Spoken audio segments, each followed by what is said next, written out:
A Moonlight Fable, a short story by H. G. Wells. There was once a little man whose mother made him a beautiful suit of clothes.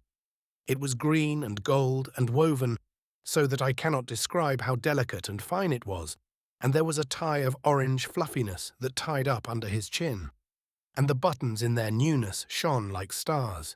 He was proud and pleased by his suit beyond measure, and stood before the long looking-glass when first he put it on, so astonished and delighted with it that he could hardly turn himself away. He wanted to wear it everywhere and show it to all sorts of people. He thought over all the places he had ever visited and all the scenes he had ever heard described, and tried to imagine what the feel of it would be if he were to go now to those scenes and places wearing his shining suit. And he wanted to go out forthwith into the long grass and the hot sunshine of the meadow wearing it, just to wear it. But his mother told him no. She told him he must take great care of his suit, for never would he have another nearly so fine. He must save it and only wear it on rare and great occasions. It was his wedding suit, she said, and she took his buttons and twisted them up with tissue paper, for fear their bright newness should be tarnished, and she tacked little guards over the cuffs and elbows and wherever the suit was most likely to come to harm. He hated and resisted these things, but what could he do? And at last her warnings and persuasions had effect, and he consented to take off his beautiful suit and fold it into its proper creases and put it away. It was almost as though he gave it up again. But he was always thinking of wearing it, and of the supreme occasion when some day it might be worn without the guards, without the tissue paper on the buttons, utterly and delightfully, never caring, beautiful beyond measure. One night, when he was dreaming of it, after his habit, he dreamed he took the tissue paper from one of the buttons and found its brightness a little faded, and that distressed him mightily in his dream. He polished the poor faded button and polished it, and if anything, it grew duller.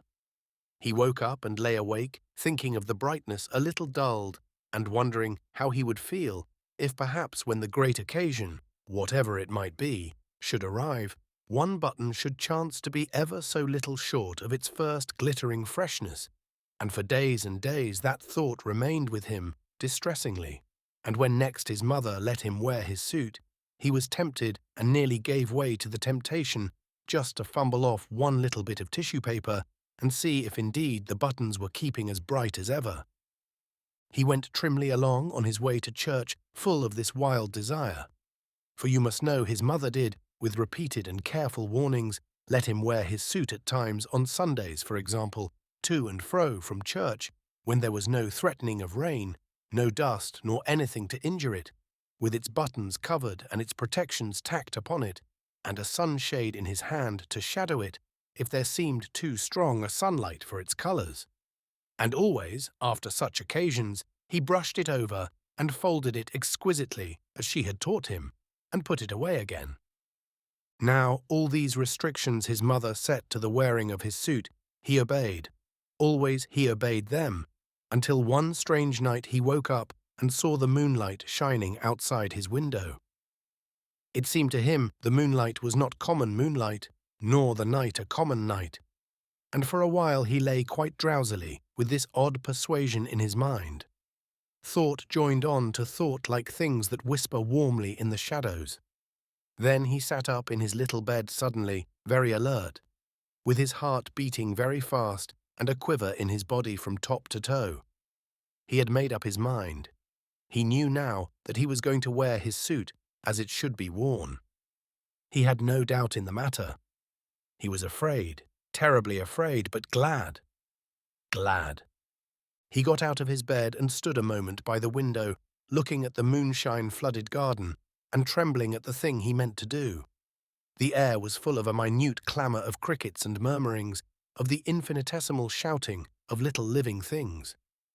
He went very gently across the creaking boards, for fear that he might wake the sleeping house, to the big dark clothes press wherein his beautiful suit lay folded, and he took it out garment by garment, and softly and very eagerly tore off its tissue paper covering and its tacked protections, until there it was, perfect and delightful as he had seen it when first his mother had given it to him. A long time it seemed ago. Not a button had tarnished, not a thread had faded on this dear suit of his. He was glad enough for weeping, as in a noiseless hurry he put it on.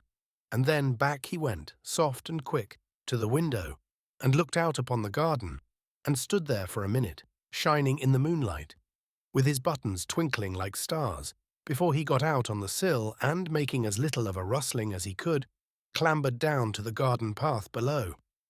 He stood before his mother's house, and it was white and nearly as plain as by day, with every window blind but his own shut like an eye that sleeps.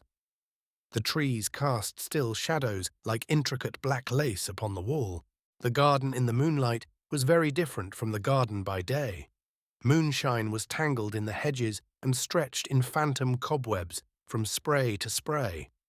Every flower was gleaming white or crimson black, and the air was a-quiver with the thridding of small crickets and nightingales singing unseen in the depths of the trees. There was no darkness in the world, but only warm, mysterious shadows, and all the leaves and spikes were edged and lined with iridescent jewels of dew. The night was warmer than any night had ever been, the heavens by some miracle at once vaster and nearer, and spite of the great ivory-tinted moon that ruled the world, the sky was full of stars. The little man did not shout nor sing for all his infinite gladness. He stood for a time like one awe-stricken, and then with a queer small cry and holding out his arms, he ran out as if he would embrace at once the whole warm, round immensity of the world. He did not follow the neat set paths that cut the garden squarely, but thrust across the beds and through the wet, tall, scented herbs, through the nightstock and the nicotine and the clusters of phantom white mallow flowers, and through the thickets of southern wood and lavender, and knee-deep across a wide space of mignonette. He came to the great hedge, and he thrust his way through it, and though the thorns of the brambles scored him deeply and tore threads from his wonderful suit, and though burrs and goosegrass and havers caught and clung to him, he did not care. He did not care, for he knew it was all part of the wearing for which he had longed. "I am glad I put on my suit," he said. "I am glad I wore my suit." Beyond the hedge he came to the duck pond, or at least to what was the duck pond by day. But by night it was a great bowl of silver moonshine, all noisy with singing frogs, of wonderful silver moonshine, twisted and clotted with strange patternings.